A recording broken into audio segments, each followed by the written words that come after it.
अस्सलाम वालेकुम dear students. जो आज हमारा टॉपिक है वो है ट्रांजिस्टर। सबसे पहले हम इसकी डेफिनेशन देखते हैं। The name transistor is derived from trans resistor which means that it can transfer its internal resistance from low resistance emitter base circuit to much higher resistance in collector base circuit. I am sure अभी आपको definition की समझ नहीं आई होगी, जैसे जैसे हम पढ़ेंगे आपको क्लियर हो जाएगा। सबसे पहला जो फर्स्ट वर्किंग ट्रांजिस्टर है वो बेल लैब्स में इन्वेंट हुआ इन 1947। ट्रांजिस्टर की बहुत सी टाइप्स हैं, लेकिन जो हमने पढ़ना है वो BJT पढ़ना है, जिसका मतलब है बायपोलर जंक्शन ट्रांजिस्टर। इसकी टू टाइप्स होती हैं, NPN और PNP। ये क्या होते हैं? It is back to back PN junction made in a simple piece of semiconductor crystal, यानी ये एक सिंपल सेमीकंडक्टर पीस है जिसमें हम यहाँ पर N और टू टाइप्स N की हैं और P टाइप को सैंडविच कर देते हैं। इसको सिंपली ऐसे भी कह सकते हैं, a sandwich of one type of semiconductor material between two layers of the other type. अब यहाँ पर इसको हमने जो इसको E कहते हैं यानी एमिटर, ये बेस है और ये है कलेक्टर। ये क्या है एमिटर, बेस, कलेक्टर? यहाँ इसका कंपैरिजन देखते हैं इनको, एमिटर, बेस और कलेक्टर। एमिटर का हम यहाँ पे लिखेंगे डोपिंग। डोपिंग का क्या मतलब होता है? इम्प्योरिटी को ऐड करना। और साइज़ देखते हैं कि एमिटर का साइज़ कितना होता है। जो एमिटर हैं ये स्ट्रांगली डॉप्ड होते हैं, स्ट्रांगली डॉप्ड।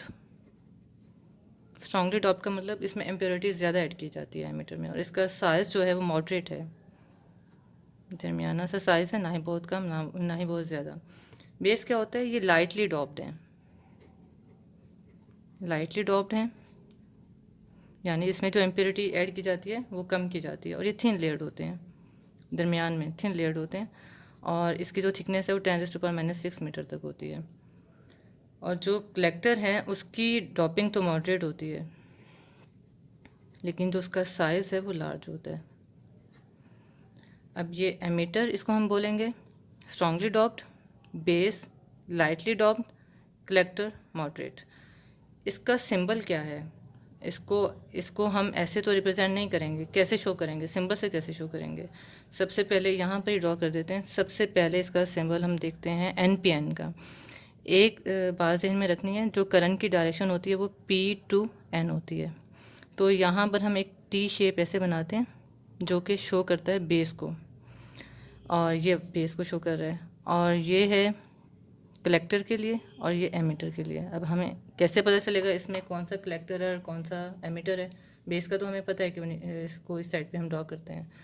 तो अभी मैंने आपको बताया कि अगर ये हम ले रहे हैं NPN, ये N होगा, ये P है और ये N है। करंट की डायरेक्शन कहाँ से कहाँ है? P से N की तरफ है, तो हम यहाँ P से N की तरफ इसकी डायरेक्शन को ड्रॉ कर देंगे। ये जो एरो है ये करंट की डायरेक्शन को शो कर रहा है। ये तो हो गया NPN ट्रांजिस्टर। और इसी तरीके से PNP को हम कैसे ड्रॉ करेंगे, उसको यहाँ पे ड्रॉ कर देते हैं। इसी तरीके से T शेप बनाएंगे, ये बेस होगी और यहाँ पर ये कलेक्टर और ये एमीटर। अब इसकी डायरेक्शन कैसे शो करेंगे? PNP की, करंट की direction from P to N। तो अब ये P to N है, ये क्या है? ये P है, P टाइप है, ये N है और ये P है। तो करंट की डायरेक्शन P to N होगी, तो एरो इस साइड पर आ जाएगा। ये तो था इसका सिंबल, इसकी हमने प्रॉपर्टीज़ भी पढ़ ली। अब हम इसमें देखते हैं बाइसिंग, इसका ऑपरेशन कैसे वर्क करता है, बाइसिंग। उसके लिए जी बच्चों हम ड्रॉ करते हैं डायग्राम यहाँ पर ऐसे। और जो कॉमन मतलब मोस्टली जो यूज़ होता है ट्रांजिस्टर वो NPN होता है, क्योंकि इसमें NPN में number of electrons free particles हैं और उसकी मूवमेंट की वजह से करंट फ्लो करता है, तो हम NPN को लेते हैं। ये जो होगा N और ये P emitter, base, collector, NPN। अब इसकी 3 टाइप्स हैं।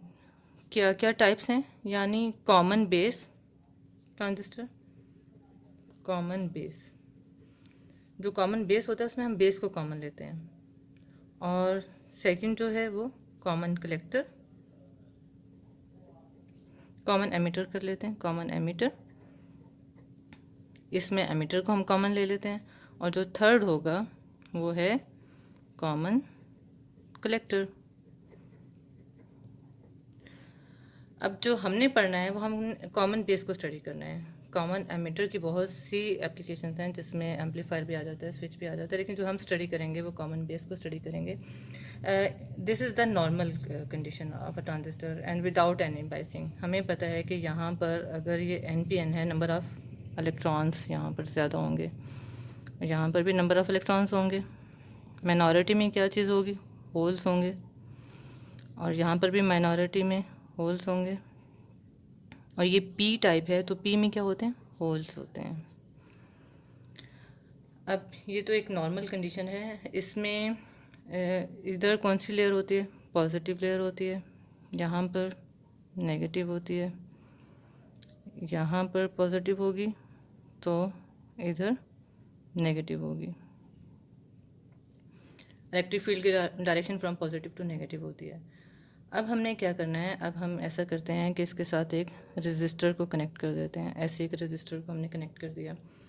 ये रेजिस्टर सर्किट का भी हो सकता है, ये माइक्रोफोन भी हो सकता है, कैमरा भी हो सकता है, वट एवर इट इज़, जो भी सिग्नल का काम करता है वो हम यहाँ पे कनेक्ट कर देंगे। इसके साथ हम क्या करते हैं? अब ऐसे हम एक बैटरी को कनेक्ट करेंगे। एक और बात ध्यान में रखनी है, ये जो BE है, बेस एमीटर है, ये फॉरवर्ड बाइस्ड होता है। BE जो है वो फॉरवर्ड बाइस्ड होता है और जो CB है वो रिवर्स बाइस्ड होता है। अब फॉरवर्ड बाइसिंग के लिए हमने पढ़ा हुआ है कि चूँकि ये N टाइप है, नंबर ऑफ़ इलेक्ट्रॉन्स ज़्यादा हैं, तो यहाँ पर जो पोलैरिटी सेम होगी, यानी इसका टर्मिनल नेगेटिव टर्मिनल के साथ हम यहाँ पर इलेक्ट्रॉन्स इस एमीटर को कनेक्ट कर देंगे, ये N टाइप को, तो वो फॉरवर्ड बाइसिंग हो जाएगी। सेम पोलैरिटी वाले टर्मिनल्स को हम इसको कनेक्ट कर देंगे और इसको हम VBB कहते हैं। इसको इस तरीके से कनेक्ट कर देंगे। यहाँ पर जो हम लेंगे कलेक्टर रजिस्टर, इधर ड्रॉ करेंगे लोड, जहाँ से हमें आउटपुट मिलेगी। और जी, ये हमने पढ़ा है कि ये रिवर्स बाइस्ड है। अगर ये रिवर्स बाइस्ड है तो इसमें ऑपोजिट पोलैरिटी होती है, यानी ये N है तो इसको हम पॉजिटिव के साथ कनेक्ट करेंगे। ये हम पढ़ चुके हैं डिटेल में। और इस तरीके से हमारा सर्किट बन जाता है, नेगेटिव पॉजिटिव, नेगेटिव पॉजिटिव, और इसको कनेक्ट कर देते हैं ऐसे। ये क्या चीज़ शो कर रही है? जो लाइन्स ड्रॉ की हैं, नॉर्मली जो चीज़ कॉमन ली जाती है, जैसे कॉमन लिया है, बेस को हमने कॉमन लिया है, तो इसका कनेक्शन सर्किट में हम ऐसा करते हैं कि सर्किट का कॉमन पॉइंट बन जाता है और वो कॉमन पॉइंट बॉडी का कॉमन पॉइंट बना देते हैं। जैसे यहाँ पे सारे ये एमीटर भी, कलेक्टर भी और बेस भी इस पॉइंट पर आकर कनेक्ट हो रहे हैं, तो उसमें सबका कॉमन लाकर जोड़ते रहते हैं और we call that point is earth point. इसको हम अर्थ पॉइंट कहते हैं। इट इज़ नॉट नेसेसरी कि अर्थ ही हो, ये it may be a body of transistor और कॉमन पॉइंट। तो ये ट्रांजिस्टर भी हो सकता है, उसकी बॉडी भी हो सकती है। अब हमने देखना है कि इसमें से करंट कैसे पास करता है। अब यहाँ पर इलेक्ट्रॉन्स हैं, मूव करेंगे और यहाँ से जो करंट फ्लो करेगा उसको हम, क्योंकि ये एमीटर है तो वो जो करंट फ्लो करेगा वो IE होगा करंट। अब यहाँ से इलेक्ट्रॉन कहाँ पर जाएंगे? होल्स में जाएंगे। होल्स में जाके उनकी एनर्जी लूज़, वो अपनी एनर्जी कर देंगे और जिसकी वजह से ये जो पॉजिटिव टर्मिनल है वो उन इलेक्ट्रॉन्स को अपनी तरफ अट्रैक्ट कर लेगा। तो इसका मतलब है कि फिर यहाँ पर करंट फ्लो करेगा और वो जो करंट फ्लो करेगा उसको हम कहेंगे IB। अब क्योंकि इसकी पोलैरिटी ज़्यादा है, ये जो फॉरवर्ड बायस हमने पढ़ा हुआ है इसमें हम जो वोल्टेज लेते हैं 0 to 3 वोल्ट लेते हैं, और जबकि हम रिवर्स बायस जो हमारा सर्किट था उसमें हमने देखा था कि वो 0 to 30 वोल्ट था। अब ये है, यहाँ पे तो ये सर्किट है VCC, ये सारे इलेक्ट्रॉन्स को अपनी तरफ खींच लेगा। Rest of the electrons will be pull towards the positive terminal of VCC and IC current will flow through the circuit. यहाँ से IC करंट पास करेगा। तो यहाँ से कौन कौन सा करंट पास कर रहा है? IE करंट पास कर रहा है, IB करंट पास कर रहा है और IC करंट पास कर रहा है।